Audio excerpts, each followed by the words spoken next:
चुनौती देता हूं पूर्व मुख्यमंत्री भूपेश बघेल को, वाकई में तुम्हारे माता पिता हिंदू कभी रहे हो तो फिर इस प्रकार से संतों पे टिप्पणी नहीं करना, नहीं तो ऐसे ही ठठरी तुम्हारी बढ़ जाएगी। समय मुझको मिला 2 मिनट, 2 मिनट में अपनी बात को रखना चाहता हूं, क्योंकि माननीय मुख्यमंत्री जी बैठे हैं, पूर्व मुख्यमंत्री जी बैठे हैं, समय कम दिया लेकिन आभार व्यक्त करता हूं। कहना चाहता हूं, जिस प्रकार से आपने देखा होगा बांग्लादेश में, देखा ना घटना, जात पूछकर नहीं मारी गई, धर्म पूछकर मारा गया। आज नीलचट्टे भीमचट्टे, मैं सॉरी क्षमा चाहता हूं, लेकिन हम बात फैक्ट करना चाहते हैं। ऐसे लोग मौन हैं, पूरी दुनिया मौन है, क्योंकि हिंदू मारा जा रहा है। किसी को क्या लेना देना। दुख इस बात की होती है कि सरकार ने जब ठाना हिंदुओं को एक करना है तो कितनी मुझको तकलीफ होती है, दुख लगता है कि इस प्रदेश के पूर्व मुख्यमंत्री कांग्रेस के नेता हैं भूपेश बघेल, इतनी ओछी टिप्पणी करने वाला एक राजनीतिक दल का व्यक्ति हो ही नहीं सकता है। एक संत परिवार को छोड़कर राष्ट्र को जगाने के लिए अपने आप को आहूत कर दिया हो, और एक तरफ एक राजनीतिक दल का व्यक्ति ओछी टिप्पणी करता है और इस प्रकार की टिप्पणी करता है, संतों का अपमान, सनातन संस्कृति का अपमान। यह टीस बागेश्वर सरकार से नहीं है उनकी, यह टीस है कि कैसे वो ईसाई मशीनरियों के द्वारा यहां पर धर्मांतरण का धंधा चलवाते थे भूपेश बघेल जी। आज उनकी दुकान बंद हो गई है। आज हिंदू एक हो गया है। हिंदू जातिवाद से हटकर, भाषावाद से हटकर, पंथवाद से हटकर, क्षेत्रवाद से हटकर हिंदू जिस दिन एक हो जाएगा उस दिन पूरे दुनिया में कहीं पर भी हिंदुओं की पीड़ा नहीं हो सकती है। लेकिन दुख है मुझको जिस प्रकार से बांग्लादेश और बंगाल में ही और तो और अफगानिस्तान से लेकर सीरिया, इराक, ईरान तक हिंदू प्रताड़ित और परेशान है। कोई नाम लेने वाला नहीं है, लेकिन पूज्य सरकार को आभार व्यक्त करता हूं। आपने देखा होगा सनातन एकता पदयात्रा, सनातन एकता पदयात्रा को रोकने के लिए विधर्मियों ने, आतंकवादियों ने धमकी दिया था कि आप सनातन एकता पदयात्रा नहीं निकाल सकते हो। सरकार ने पूछा क्यों, तब उन लोगों ने क्या कहा कि आपकी एक इस यात्रा से दंगे हो जाएंगे। अब बताओ, हम छुआछूत मिटाना चाहते हैं, भारत को सनातन संस्कृति राष्ट्र बनाना चाहते हैं, गौ हत्या बंद कराना चाहते हैं, कृष्ण जन्मभूमि मंदिर का निर्माण चाहते हैं, भाषावाद, क्षेत्रवाद, पंथवाद को खत्म के राष्ट्रवाद का भाव भावना पूज्य बागेश्वर सरकार स्थापित करना चाहते हैं लोगों में। अब इससे भी लोगों को तकलीफ होती है, इससे भी लोगों को समस्या होती है। अब बताओ तो संत क्या करेगा। तो पूज्य सरकार ने जिस प्रकार से आपको एक नारा दिया है, छुआछूत की करो विदाई, हम सब हिंदू भाई भाई के साथ। अयोध्या का महिमा अनंत है, इसलिए अनंत है कि मां कौशल्या की जन्म धरती है, और मां कौशल्या के जन्म धरती का प्रणाम स्वरूप एक राम जैसे पुत्र, जिन्होंने निशाचरों के अंत करने के लिए, सनातन की स्थापना के लिए राज रियासत को छोड़कर वनों में गए। आज उसी प्रकार से सनातन के सिरमौर, सनातन धर्म संस्कृति के रक्षक, सदैव निरंतर हिंदू और हिंदुत्व के लिए दबे कुचले शोषित वंचितों को ऊपर उठाने के लिए जिस प्रकार से हमारे जगत गुरु रामंदाचार्य भगवान ने कहा था, जात पात पूछे ना कोई, हरि को भजे सो हरि को होई। जिस प्रकार से पूज्य विवेकानंद जी महाराज ने कहा है, गर्व से कहो हम हिंदू हैं, गर्व से कहो हम सनातनी हैं, उस भाव और भावना के साथ पूज्य बागेश्वर धाम सरकार, पूज्य धीरेन्द्र कृष्ण शास्त्री जी महाराज ने जिस प्रकार से एक अलख जगाया है, जिस प्रकार से पूज्य सरकार ने सनातन की रक्षा के लिए, धर्म की सुरक्षा के लिए, हिंदुओं को एक करने के लिए, और हिंदू चादर और फादर में न भ्रमित हो, छुआ छूत ऊंच नीच सारे भेदभाव को खत्म करके हिंदू एक हो, इस उद्देश्य, इस भाव, इस भावना के साथ निरंतर सरकार 24 घंटा एक करके रहते हैं। सीताराम। हम सभी के बीच छत्तीसगढ़ के यशस्वी मुख्यमंत्री जी श्री विष्णुदेव साय जी से हम चाहेंगे कि आप आकर के अपने श्रद्धा सुमन रूपी शब्दों से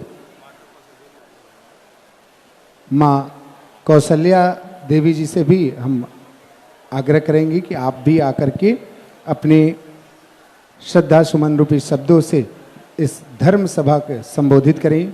सीताराम।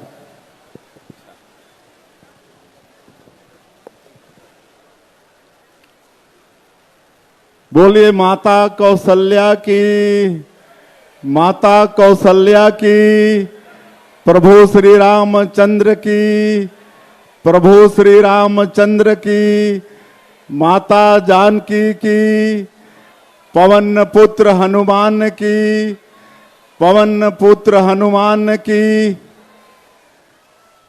बड़ा सौभाग्य का विषय है कि माता कौशल्या की इस पावन धरती छत्तीसगढ़ में हम लोगों के बीच दिव्य हनुमंत कथा कहने के लिए पूज्य पंडित धीरेन्द्र कृष्ण शास्त्री जी व्यासपीठ पर विराजमान है। मैं पूरे छत्तीसगढ़ की 3 करोड़ जनता के तरफ से उनको सत सत नमन करता हूं, उनका स्वागत करता हूं और मैं चाहूंगा कि आप सब लोग करतल ध्वनि से एक बार उनका स्वागत करेंगे। और इस अवसर पर बड़ा सौभाग्य का विषय है कि अयोध्या हनुमानगढ़ी से चलकर पूज्य महंत राजूदास जी महाराज वो भी उपस्थित हैं, उनका भी स्वागत है। बद्रीनाथ वाले महाराज जी, उनका भी अभी अभी शुभागमन हुआ है, उनका भी छत्तीसगढ़ की धरती में स्वागत है, उनको भी नमन करते हैं। और इस अवसर पर हमारे प्रदेश के पूर्व मुख्यमंत्री और विधानसभा के अध्यक्ष आदरणीय डॉक्टर रमन सिंह जी उपस्थित हैं, सुश्री सरोज पांडे जी जो वरिष्ठ नेता हैं, आदरणीय ललित चंद्राकर जी उपस्थित हैं, हमारे राकेश पांडे जी खादी ग्रामोद्योग बोर्ड के चेयरमैन उपस्थित हैं, आदरणीय लाभचंद बाफना जी उपस्थित हैं, हमारी धर्मपत्नी श्रीमती कौशल्या साहब भी उपस्थित हैं, कल अरुण बोरा जी भी उपस्थित हैं, बसंत अग्रवाल जी उपस्थित हैं और सभी संतवृंद और इस हनुमंत कथा में उपस्थित सभी धर्म प्रेमी सज्जनवृंद, मातृशक्ति माताएं बहनें, युवा साथियों भाइयों और बहनों और मीडिया के मित्रों, आप सभी का भी इस दिव्य हनुमंत कथा में बहुत बहुत स्वागत है, अभिनंदन है। और जैसा मैंने कहा कि छत्तीसगढ़ का हम सब लोगों का बहुत सौभाग्य है कि पूज्य पंडित धीरेन्द्र कृष्ण शास्त्री जी के श्रीमुख से यहाँ पर 5 दिनों तक हम सभी लोग, आप लोग दिव्य श्री हनुमंत कथा का रसपान करने वाले हैं। आज तीसरा दिन है, ये हम लोगों के लिए बड़े सौभाग्य का विषय है। उनका आशीर्वाद हमारे छत्तीसगढ़ को मिलता रहा है। मैं पूज्य बाबा जी को अवगत करना चाहूंगा कि बाबा जी आपके आशीर्वाद से हम लोग यहाँ पर माता कौशल्या की नगरी में शासन में हैं और यहाँ पर हम लोग का ये सौभाग्य है कि ये छत्तीसगढ़ प्रभु श्री राम अपने वनवास काल का अधिकांश समय हमारे छत्तीसगढ़ में बिताए हैं। ये छत्तीसगढ़ माता सबरी का भी ये जगह है, वही सबरी माता जो अपने जूठे बेर प्रभु श्री राम को खिलाई थी, तो ऐसा ये छत्तीसगढ़ है। इसमें पुनः आपका बहुत बहुत अभिनंदन, बहुत बहुत स्वागत। हम लोग यहाँ पर सरकार के तरफ से रामलला दर्शन योजना में अभी तक 38,000 से ज्यादा राम भक्तों को अयोध्या भेजकर प्रभु श्री राम का दर्शन करा चुके हैं। और लगातार राम भक्तों को दर्शन करा रहे हैं।